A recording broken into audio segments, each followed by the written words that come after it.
Eric Friedberg, 2011 to a certain extent was the year of the hack, lots of cyber attacks. Are companies prepared for 2012? Companies are really struggling. There are sophisticated state-sponsored espionage going on, stealing mass amounts of intellectual property, and insiders are destroying data as they have in the past. And you have hacktivist groups that are trying to embarrass companies with major data breaches. And the SEC has new guidelines to help companies. Tell me, what do those guidelines entail? The guidelines entailed when there's a material breach to one's network, whether or not data is exfiltrated or not, you have to report that you've had a material data breach, which puts tremendous pressure on companies to get the analysis right quickly and report out results about what happened. So they're going to have to invest more in security. Who are some companies that are helping protect other companies from cyber attacks? Maybe there's an investing angle there.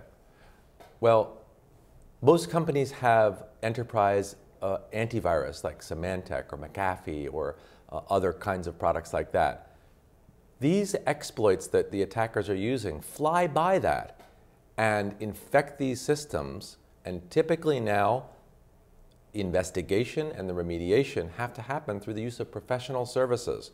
So there are top professional services companies that come in to help companies ward off these attacks. Companies like yours. Now, who are the biggest culprits out there? Is it, you mentioned a few of them, but is it the Chinese? Is it disgruntled employees? Is it groups like Anonymous and Lulzsec? Who are the biggest threats in your opinion?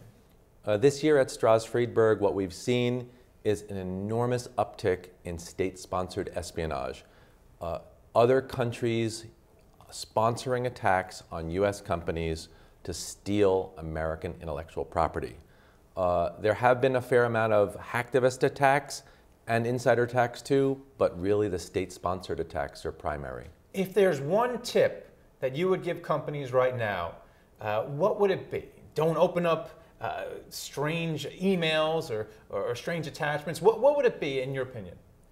The solution has to start with corporate governance, having technical competencies and the right people and the right tools, and also having a culture of vigilance. This has to start from the C-suite and the board. And typically, those areas tell IT to just solve this by themselves, and they can't. It has to start from the CEO.